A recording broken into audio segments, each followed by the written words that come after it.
Oi, gente. Fiz um post hoje no Instagram falando sobre prisão emocional, né? Sobre as nossas prisões emocionais. E queria falar um pouquinho mais sobre o assunto porque eu acho que é bem pertinente. O que são prisões emocionais?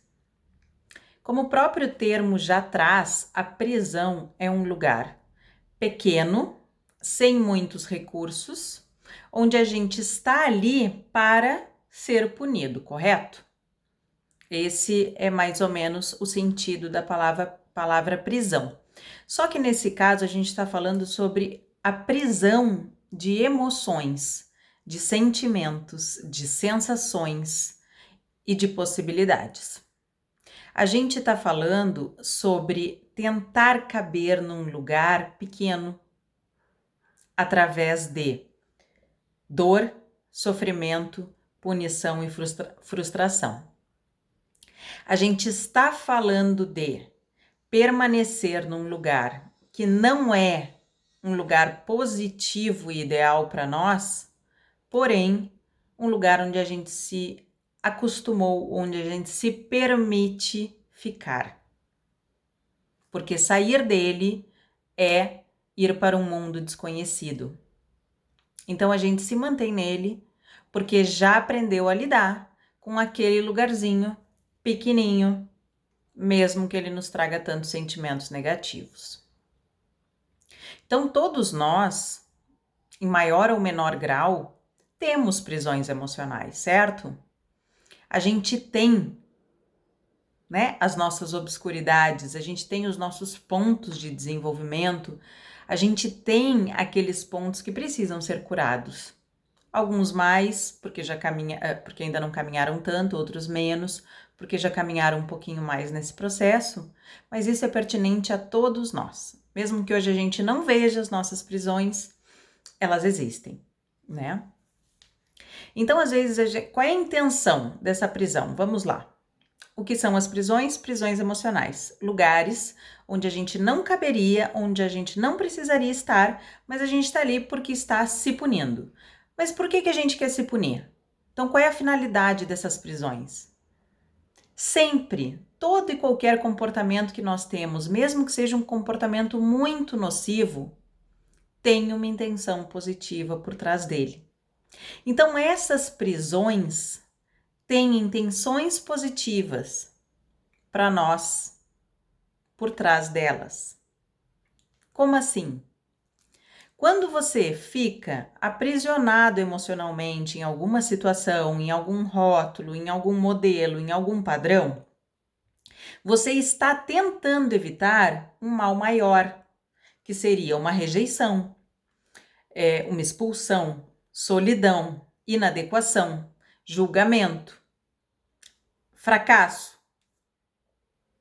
Entende? A sua mente cria uma rede de pequenas frustrações para que você não se submeta ao que pode ser uma grande frustração, um grande fracasso, ou uma subversão do grupo em que você está inserido.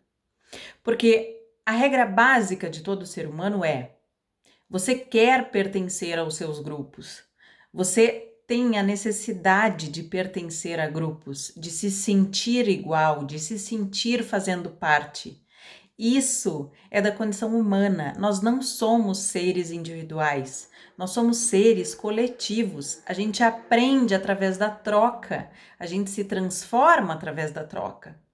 Então, esse é o nosso maior desejo, fazer parte de um grupo.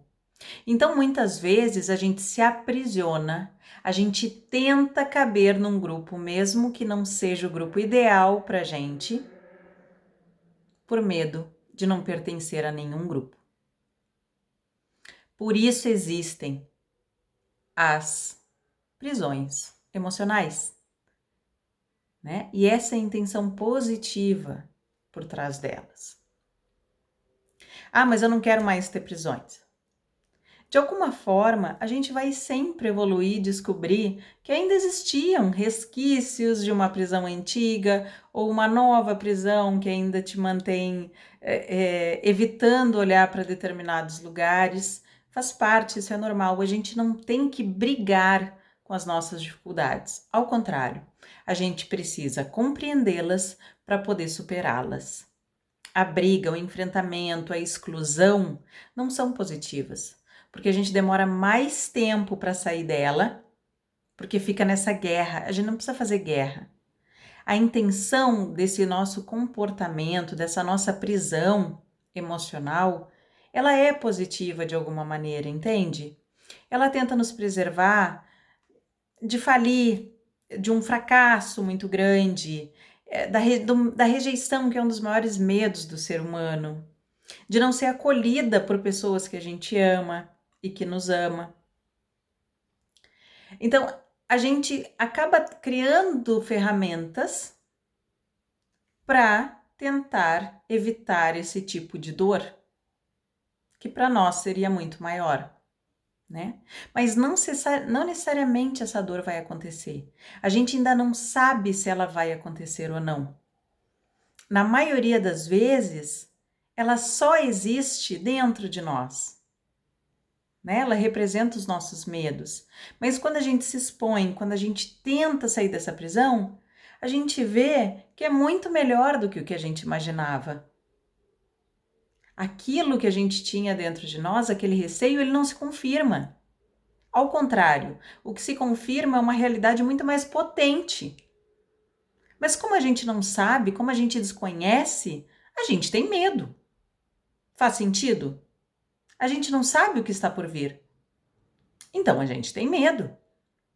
É melhor não tentar, né? E que tipo de prisão emocional a gente pode ter? Várias. A gente tem os padrões. Quantas vezes a gente passa uma vida fazendo dietas, muita atividade física, jejum, não sei das quantas, não sei o quê, para estar num padrão físico. E também tem os procedimentos estéticos, as cirurgias plásticas, o cabelo pintado.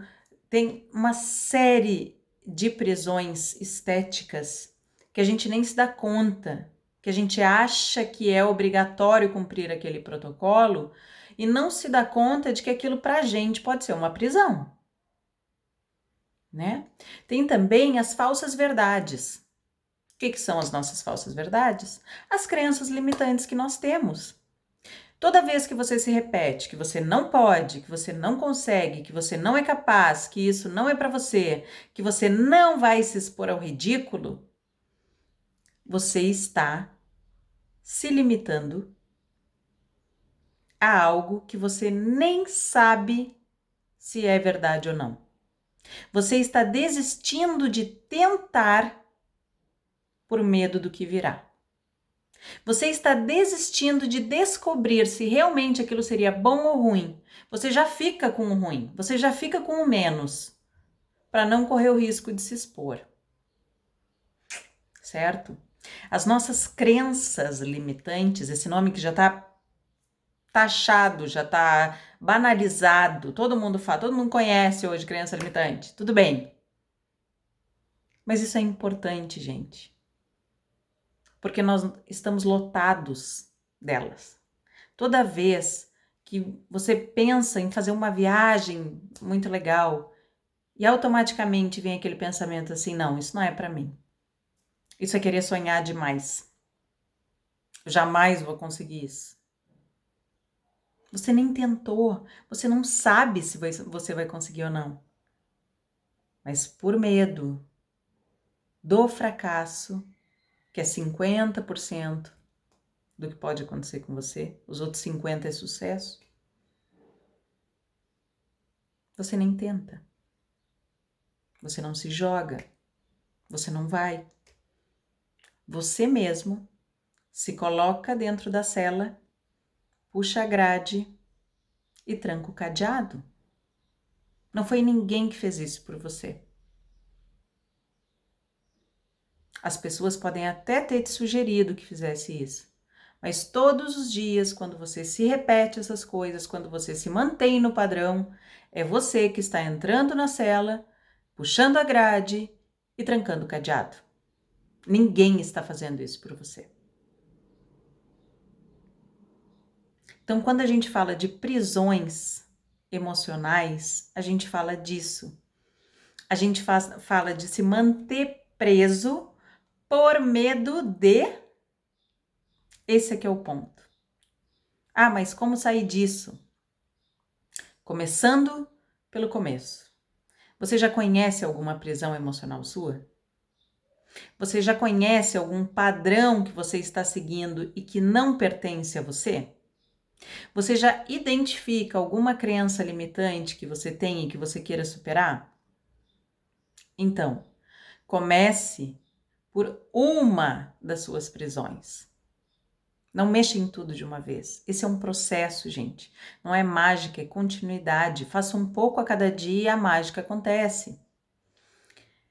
Comece pelo começo, se desafie. O que você vai fazer diferente em relação a esse padrão essa semana? Como você vai escolher olhar para o seu corpo?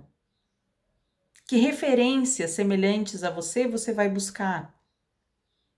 Que outras pessoas que você entende que quebraram, que romperam com certos padrões que também são importantes para você, o que aconteceu com elas? Qual foi a história delas? O que elas relatam para você? Como você poderia fazer parte desse grupo? Como você poderia entrar em contato? Será que existe um modelo que seja mais adequado para você? Como seria esse modelo? Como você pode se ajustar a ele para ver se ele é melhor para você? Faça as pazes com a sua história, com a sua vida, com o seu corpo, com as suas possibilidades. Não brigue mais com você mesmo, não é através da briga que você cresce. Quanto mais você briga com você, com as suas características, mais fraco você fica nessa luta. Não é através da briga, é através da compreensão, da consciência que a gente cresce. A estrada que você tem que usar é outra. Os recursos são outros. E daí o seu processo começa a se transformar em algo muito interessante. Porque você vai se descobrindo, você vai se conhecendo, você vai se potencializando. Você assume o seu lugar de exemplo social. Você é um exemplo. Porque se você convive com outras pessoas, essas pessoas podem estar usando você como um exemplo do que fazer ou do que não fazer. Isso é uma escolha. E é uma escolha que você pode fazer todos os dias. Vamos falar mais sobre os padrões mais especificamente. Boa semana!